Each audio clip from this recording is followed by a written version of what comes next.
नमस्कार दोस्तों, आप सब लोगों का एक बार फिर से बहुत बहुत स्वागत है। टेस्ला के सीईओ एलन मस्क ने संयुक्त राष्ट्र सुरक्षा परिषद का अस्थायी सदस्य बनने के लिए भारत का समर्थन किया है। समर्थन करते हुए उन्होंने कहा कि पृथ्वी पर सबसे अधिक आबादी वाला देश होने के बावजूद भारत को सुरक्षा परिषद में स्थायी सीट न मिलना बहुत ही बेतुका है। इस समय सुरक्षा परिषद में 5 अस्थायी सदस्य हैं, लेकिन 1965 के बाद से इसका विस्तार नहीं किया गया है और अस्थायी सदस्यता प्राप्त करने के लिए भारत की कोशिश को लगातार चीन के विरोध का सामना करना पड़ा है, जबकि अन्य अस्थायी सदस्य फ्रांस, रूस, ब्रिटेन और अमेरिका ने यूएनएससी में अस्थायी सीट के लिए भारत की दावेदारी को आगे बढ़ाया है। 5 अस्थायी सदस्यों के अलावा यूएनएससी में 10 गैर अस्थायी सदस्य होते हैं, जो संयुक्त राष्ट्र महासभा द्वारा 2 साल के लिए चुने जाते हैं। संयुक्त राष्ट्र सुरक्षा परिषद का गठन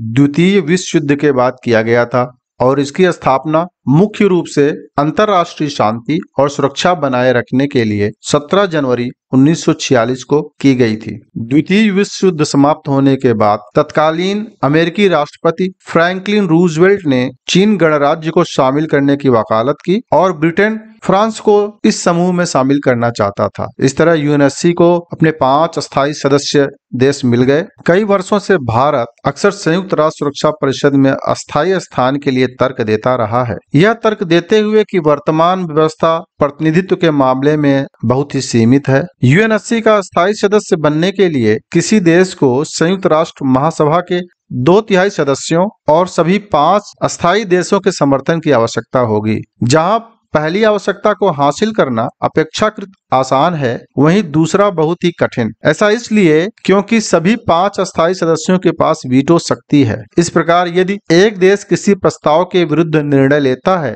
तो अन्य 4 देशों के आम सहमति पर पहुंचने के बावजूद इसे पारित नहीं किया जा सकता। हालांकि इसके लिए यूएन चार्टर में भी संशोधन की आवश्यकता पड़ेगी। 5 अस्थायी सदस्यों के अलावा यूएनएससी में 10 गैर अस्थायी सदस्य भी शामिल हैं। 5 अफ्रीकी और एशियाई देशों से, 1 पूर्वी यूरोप से और लैटिन अमेरिका और पश्चिम यूरोप से 2-2। सुरक्षा परिषद के अस्थायी सदस्य 2/3 बहुमत से चुने जाते हैं। भारत को 8 मौकों पर इस प्रतिष्ठित संयुक्त राष्ट्र में गैर अस्थायी सदस्य के रूप में चुना गया है। भारत को यूएनएससी के अस्थायी सदस्य के रूप में शामिल करने की पहली चर्चा 1949 में पूर्व प्रधानमंत्री जवाहरलाल नेहरू की अमेरिका यात्रा के दौरान हुई थी। अमेरिका ने कहा था कि वह सोवियत संघ के खिलाफ देश के सहयोग के बदले में अस्थायी सीट के लिए भारत की बोली का समर्थन करेगा। हालांकि नेहरू ने इस प्रस्ताव को तुरंत अस्वीकार कर दिया और इसके बजाय यूएनएससी में चीन के प्रवेश का समर्थन किया।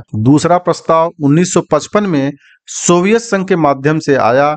कहा जाता है कि तत्कालीन प्रधानमंत्री निकोलाई बुल्गानिन ने भारत को यूएनएससी के 6ठे अस्थायी सदस्य के रूप में शामिल करने की पेशकश की थी। हालांकि नेहरू ने इस प्रस्ताव को भी अस्वीकार कर दिया। भारत ने वर्तमान वैश्विक वास्तविकताओं और अपने बढ़ते भू राजनीतिक कद का हवाला देते हुए बार बार यूएनएससी में सुधारों पर जोर दिया है, जो हाल ही में आयोजित G20 शिखर सम्मेलन के दौरान स्पष्ट हुआ था, जहां उसने रूस यूक्रेन संघर्ष पर आम सहमति तक पहुंचने के कूटनीतिक रूप से चुनौतीपूर्ण कार्य को अंजाम भी दिया था। विदेश मंत्री ने कहा था कि हर गुजरते साल के साथ दुनिया में यह भावना बन रही है कि भारत को यूएनएससी का परमानेंट मेंबर होना ही चाहिए और मैं उस समर्थन को महसूस कर सकता हूँ। दुनिया चीजें आसानी से और उदारता से कभी नहीं देती, कभी कभी आपको उन्हें लेना पड़ता है। भारत आज दुनिया की 5वीं बड़ी अर्थव्यवस्था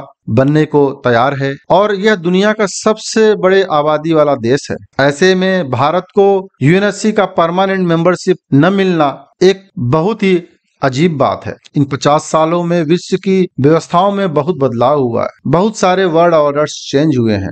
ऐसे में अगर सुरक्षा परिषद में सुधार प्रक्रिया को आगे नहीं बढ़ाया गया और तमाम देशों को उनका उचित प्रतिनिधित्व नहीं दिया गया तो यह संस्था अपना महत्व धीरे धीरे खो देगी और तमाम देश सॉल्यूशन के लिए किसी दूसरे संस्था की ओर देखने स्टार्ट कर देंगे। Thank you for watching the video. Please subscribe the channel for more interesting video. Thank you.